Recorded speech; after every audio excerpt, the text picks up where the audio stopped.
প্রিয় দর্শক, জানিয়ে দেব আমাদের হাতে থাকা সর্বশেষ আপডেট আন্তর্জাতিক বাংলা খবর। চ্যানেলটি সাবস্ক্রাইব করে আমাদের সাথেই থাকুন। বিয়ে করলেই মিলবে বড় অঙ্কের অনুদান। সংযুক্ত আরব আমিরাতের একটি শীর্ষস্থানীয় বেসরকারি প্রতিষ্ঠান পরিবার গঠনে তরুণদের উৎসাহিত করতে ব্যতিক্রমী উদ্যোগ নিয়েছে। আমিরাতি কর্মীদের ব্যক্তিগত জীবনের গুরুত্বপূর্ণ সিদ্ধান্তকে সম্মান জানিয়ে বিয়ে করলে মোটা অঙ্কের আর্থিক অনুদান এবং সন্তান জন্মের ক্ষেত্রে দ্বিগুণ সুবিধা দেওয়ার ঘোষণা দিয়েছে দুবাই ভিত্তিক আল হাবতুর গ্রুপ। সামাজিক মাধ্যমে এক্স-এ দেওয়া এক পোস্টে দুবাইয়ের প্রখ্যাত ধনকুবের এবং আল হাবতুর গ্রুপের প্রতিষ্ঠাতা চেয়ারম্যান খালাফ আল হাবতুর জানিয়েছেন, তার প্রতিষ্ঠানে কর্মরত কোনো আমিরাতি নাগরিক বিয়ে করার সিদ্ধান্ত নিলে প্রদান করা হবে 50,000 দিরহাম। শুধু এই ঘোষণাই নয়, বিয়ের পরবর্তী 2 বছরের মধ্যে ওই দম্পতির সন্তান জন্ম নিলে অনুদানের পরিমাণ বাড়িয়ে দ্বিগুণ করারও প্রতিশ্রুতি দিয়েছেন, যা বাংলাদেশি মুদ্রায় প্রায় 32 লাখ টাকার সমান। তিনি আরও জানিয়েছেন, বিবাহ এবং পরিবার গঠন কেবল ব্যক্তিগত কোনো বিষয় নয়, বরং এটি একটি সামাজিক ও জাতীয় দায়িত্ব। একটি শক্তিশালী জাতি ও স্থিতিশীল সমাজ গঠনে পরিবারের ভূমিকা অপরিসীম। তিনি মনে করেন, সরকার যুব সমাজকে পারিবারিক জীবন শুরু করতে বিভিন্নভাবে সহায়তা করে থাকে। পাশাপাশি দেশের প্রতিটি সচ্ছল প্রতিষ্ঠান ও নাগরিকদের পক্ষ থেকে এমন বাস্তবমুখী পদক্ষেপ গ্রহণ করা প্রয়োজন। সবশেষ পরিসংখ্যান অনুযায়ী 2025 সালে সংযুক্ত আরব আমিরাতের মোট জনসংখ্যা দাঁড়িয়েছে প্রায় 1,15 লাখে, যার মধ্যে স্থানীয় নাগরিকদের হার মাত্র 15%।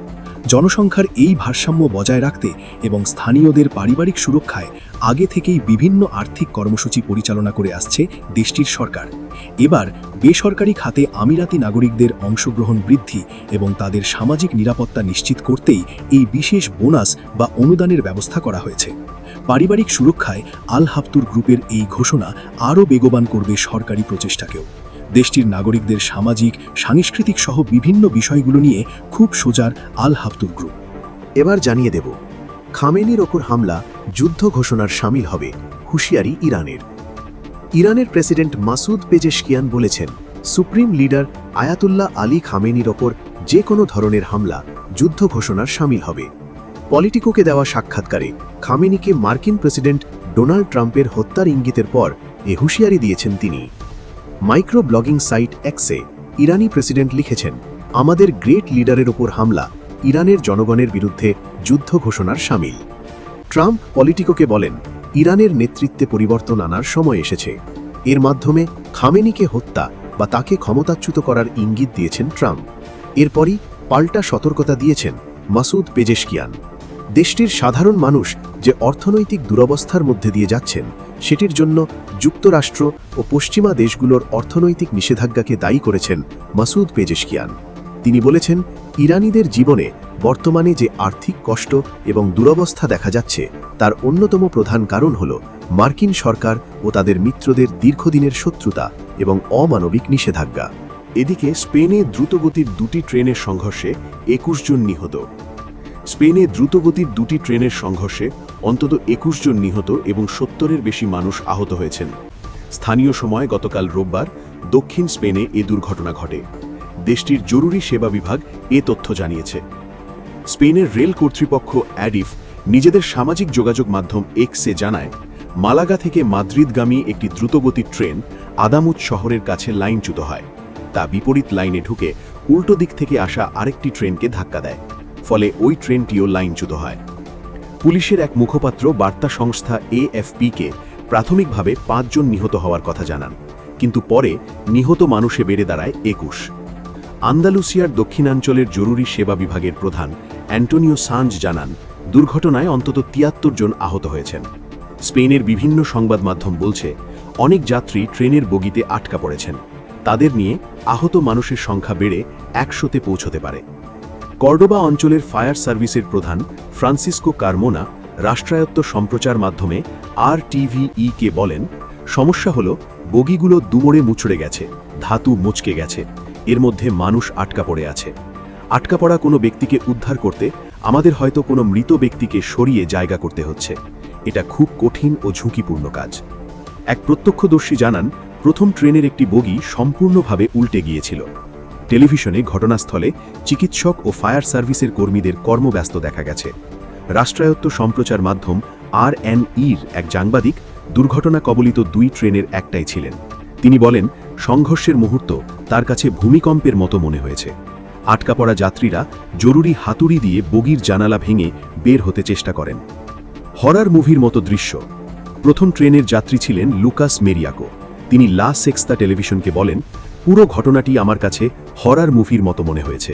পেছন থেকে প্রচণ্ড একটি ধাক্কা লাগে, মনে হলো পুরো ট্রেন যেন ভেঙে পড়ছে। কাঁচের কারণে অনেকে আহত হয়েছেন। স্পেনের বিভিন্ন সংবাদ মাধ্যমের তথ্য মতে 2 ট্রেন মিলিয়ে প্রায় 400 যাত্রী ছিলেন। দুর্ঘটনার কারণে মাদ্রিদ, সেভিয়া, কর্ডোবা, মালাগা ও হুয়েলভা রুটের উচ্চগতির রেল সেবা অন্তত আজ সোমবার পর্যন্ত পুরোপুরি বন্ধ থাকবে বলে জানিয়েছে অ্যাডিফ। এসব শহরের স্টেশনে ভুক্তভোগীদের পরিবার ও স্বজনদের সাহায্যের জন্য বিশেষ ব্যবস্থা নেওয়া হয়েছে। রাজপ্রাসাদ এক্সে এক বার্তায় জানিয়েছে, রাজা ষষ্ঠ ফিলিপ ও রানী লেতিজিয়া এই দুর্ঘটনায় গভীর দুঃখ প্রকাশ করেছেন। তারা আহত ব্যক্তিদের পরিবার ও স্বজনদের প্রতি গভীর সমবেদনা জানিয়েছেন এবং আহত ব্যক্তিদের দ্রুত সুস্থতা কামনা করেছেন। স্পেনের উচ্চগতির রেল নেটওয়ার্কের দৈর্ঘ্য প্রায় 3000 কিলোমিটার, যা ইউরোপে সবচেয়ে বড়। পৃথক ট্র্যাকে এই নেটওয়ার্ক মাদ্রিদ, বার্সেলোনা, সেভিয়া, ভ্যালেন্সিয়া, মালাগা সহ দেশটির প্রধান শহরগুলোকে যুক্ত করেছে। সব শেষ জানিয়ে দেব, সরকার বিরোধী বিক্ষোভে উত্তাল ইসরায়েল।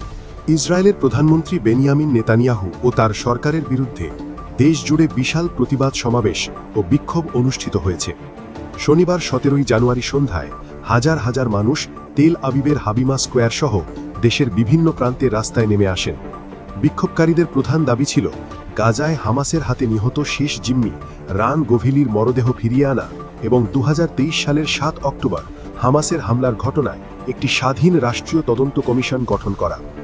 টাইমস অফ ইসরায়েলের এক প্রতিবেদনে জানানো হয়েছে, বিক্ষোভকারীরা বর্তমান সরকারের বিচার বিভাগীয় সংস্কার পরিকল্পনারও তীব্র বিরোধিতা করছেন। নিহত জিম্মি রান গোভিলির নিজ শহর মেইতারে একটি বিশেষ সমাবেশের আয়োজন করা হয়, যেখানে রানের বাবা-মা মার্কিন প্রেসিডেন্ট ডোনাল্ড ট্রাম্পের প্রশাসনের কঠোর সমালোচনা করেন। তারা অভিযোগ করেন, ট্রাম্প প্রশাসন জিম্মি মুক্তির প্রথম ধাপ পূর্ণাঙ্গভাবে সফল হওয়ার আগেই গাজা পুনর্গঠনের জন্য বোর্ড অফ পিস গঠন ও দ্বিতীয় ধাপের কাজ শুরু করতে তাড়াহুড়ো করছে। রান গোভিলির বাবা ইতাজিক এবং মা ত্যালিক এক বিবৃতিতে প্রশ্ন তোলেন, হামাস যেখানে তাদের সন্তানকে ফিরিয়ে দিতে অস্বীকার করছে, সেখানে কিসের ভিত্তিতে শান্তি ও পুনর্গঠনের কথা ভাবা হচ্ছে। তারা মনে করেন, হামাসকে চুক্তি পালনে বাধ্য না করে গাজা পুনর্গঠন করা মানে ইসরায়েলের জাতীয় নিরাপত্তাকে ঝুঁকির মুখে ফেলা। তেল আবিবের প্রধান সমাবেশে প্রাক্তন প্রতিরক্ষামন্ত্রী ও আইডিএফ প্রধান মোশে ইয়ালন বর্তমান সরকারকে দুর্নীতিবাজ ও মেসিয়ানিক হিসেবে অভিহিত করে তীব্র আক্রমণ করেন। তিনি নেতানিয়াহু সরকারকে ইরানের বর্তমান পরিস্থিতির সঙ্গে তুলনা করে বলেন, ইসরায়েল কোনো বাহ্যিক অস্তিত্ব সংকটে নেই, বরং অভ্যন্তরীণ সংকটে জর্জরিত। ইয়ালন অভিযোগ করেন, সরকারের চরমপন্থী মন্ত্রীরা ইরানি শাসনের মতো প্রতিবাদকারীদের দমন করার মানসিকতা পোষণ করছেন। প্রতিবাদকারীরা ব্যানার ও প্লাকার্ডের মাধ্যমে 7 অক্টোবরের ব্যর্থতার জন্য রাজনৈতিকভাবে নিয়োজিত তদন্ত কমিটির পরিবর্তে নিরপেক্ষ বিচারিক তদন্তের দাবি জানান।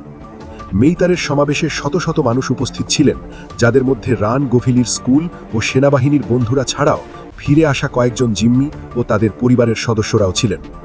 জিম্মি দশা থেকে মুক্ত হওয়া রুমি গোনেনের মা মেইরাভ লেশেম গোনেন আবেগঘন কণ্ঠে জানান, 7 অক্টোবরের হামলার সময় রান এবং অন্য রক্ষীরা তার মেয়েকে বাঁচাতে জীবন বাজি রেখে লড়েছিলেন। বিক্ষোভকারীরা ঐক্যবদ্ধভাবে এই বার্তা দিয়েছেন, যতদিন না শেষ জিম্মি ফিরে আসছেন এবং সরকারের ব্যর্থতার স্বচ্ছ বিচার হচ্ছে, ততদিন রাজপথ ছাড়বেন না তারা।